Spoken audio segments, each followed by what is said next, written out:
Subsidy subsidy کا مطلب ہوتا ہے امداد۔ دیکھیں اکثر آپ نے ٹی وی پر، نیوز پیپر پر یا کہیں نہ کہیں سے آپ نے سنا ہوگا کہ گورنمنٹ 60%، 40%، 20% سبسڈی دے رہی ہے۔ تو کیا مطلب ہوتا ہے سبسڈی کا؟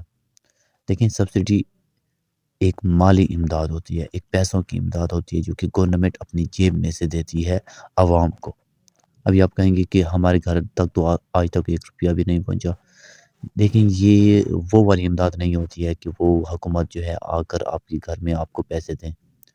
یہ امداد کچھ ایسے ہوتی ہے کہ لیٹ سپوز اگر آپ نے گھی لینا ہے یا آٹا لینا ہے اور وہ کافی مہنگا ہے، حکومت کو پتہ ہے کہ ابھی مہنگائی بہت زیادہ ہو گئی ہے، لوگوں کے کاروبار ہے نہیں، کچھ اچھے کوئی خاص ملک کے اندر جو ہے وہ پروڈکشن نہیں ہو رہی۔ حکومت کیا کرتی ہے کہ حالات کو دیکھتے ہوئے حکومت کے پاس جو خود کے پیسے ہوتے ہیں وہ ان پیسوں سے یہ جو بڑے بڑے ڈیلر ہوتے ہیں جیسے کہ گھی والے، آٹے والے، یہ ان سے سامان خرید کر آپ کو سستے دام پر بیچتی ہے۔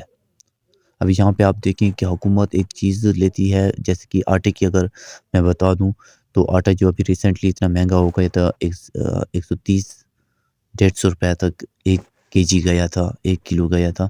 تو حکومت نے کیا کیا تھا کہ سبسڈی دی تھی آٹے پر۔ وہ کیسے؟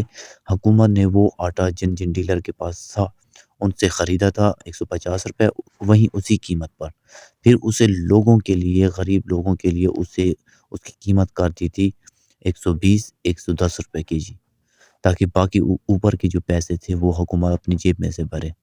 تو یہ ایسے سینس میں کہ جب کبھی آپ نے سنا ہوگا کہ گھی کے اوپر سبسڈی دے رہی ہے حکومت، تو کیا مطلب؟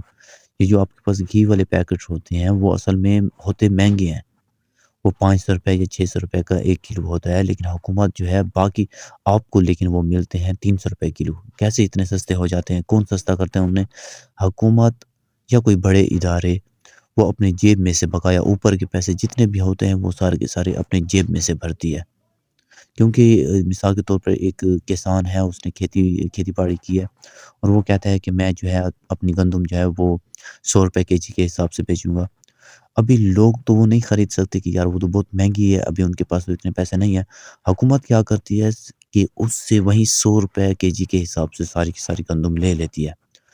پھر وہ لینے کے بعد وہ جو لوگ ہیں، غریب لوگ ہیں، ان پر حکومت 50 روپے kg کے حساب سے بیچتی ہے، 50 روپے کلو کے حساب سے۔ یہ جو اوپر کے پیسے ہوتے ہیں وہ حکومت اپنی جیب میں سے بھرتی ہے، اسے سبسڈی کہتے ہیں۔ کہ جب آپ جو ہے اپنی جیب میں سے پیسے لگا کر کوئی چیز خرید کر لوگوں کو سستے دام پر بیچتے ہو، اسے سبسڈی کہتے ہیں۔ یہ اسپیشلی یہ سبسڈی کا لفظ گورنمنٹ کے لیے استعمال ہوتا ہے۔ جب گورنمنٹ مالی امداد کرتی ہے یا کوئی پرائیویٹ ادارے جو کہ اچھا خاصا کما رہے ہوتے ہیں اور وہ لوگوں کے لیے لوگوں کی مدد کے طور پر مالی امداد کرتے ہیں، پیسے دے کر امداد کرتے ہیں، اسے سبسڈی کہتے ہیں۔ کچھ ایگزامپلس دیکھ لیں۔ The government provided a subsidy on wheat to make it affordable for the poor. حکومت گندم پر سبسڈی دیتی ہے تاکہ یہ غریبوں کے لیے سستی ہو جائے۔ Many farmers depend on government subsidies to sustain their agricultural business. بہت سے کسان اپنی زرعی کاروبار کو برقرار رکھنے کے لیے حکومت کی سبسڈی پر انحصار کرتے ہیں۔ The fuel subsidy was reduced, causing an increase in petrol prices. ایندھن کی سبسڈی کم کر دی گئی جس کی وجہ سے پیٹرول کی قیمتوں میں اضافہ ہو گیا۔ Without subsidies, the cost of basic necessities would be too high for many people. Subsidy کے بغیر بنیادی ضروریات کی قیمت بہت سے لوگوں کے لیے بے حد زیادہ ہو جائے گی۔